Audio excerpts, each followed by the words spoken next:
Reserve meeting minutes and economic data. Hello and welcome to our weekly outlook. Last week ended with increasing US producer inflation and a sharp drop in consumer expectations and estimates. On the other hand, Chinese regulatory curbs remain in their place while S&P 500 in a record high. In the week ahead, while still we have these concerns with increasing coronavirus infection all around the globe, economic data including GDP from Japan and Eurozone, inflation from Canada, UK and Japan, RBNZ meetings and FOMC meeting minutes all will be in the spotlight. Let's take a look at the most important news and events of the week ahead. Number 1. US retail sales. After Monday's Chinese data, another retail sales of the week which we have to follow that closely is the US retail sales on Tuesday.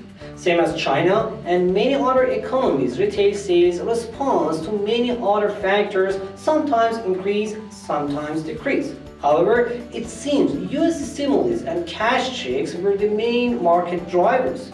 These unemployment benefits will end in September. Retail sales directly depend on consumer confidence, which sharply decreased in Friday's Michigan University's data.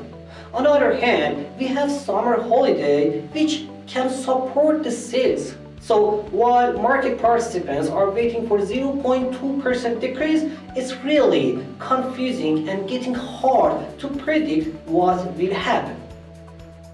Number 2. UK unemployment. With fast improvement over the last few months, unemployment rate fell back to 5.8% in June from earlier 7.2%. With easing the restrictions, even with 1 month's delay, the environment remains positive, especially with the vaccination improvement and summer holidays. The last research of the Bank of England was more optimistic for the labor market. Earlier this year, outlook was much higher, and now it's decreased to 5.2% unemployment rate for 2021 and 4.7% in the second quarter of 2022.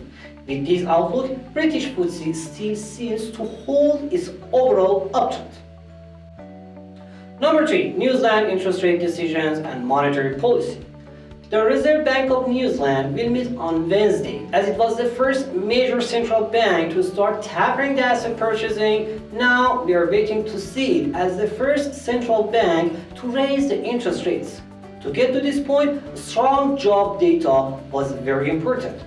So far, the expectations is for 25 basic point raise into interest rates. On the other hand, we have some risks here, including virus development and Chinese regulations that can decrease the recovery pace, which can highlight as the reason for holding the current policies. With the estimated rate hikes decision, Kiwi is expected to maintain its strong position against its crosses.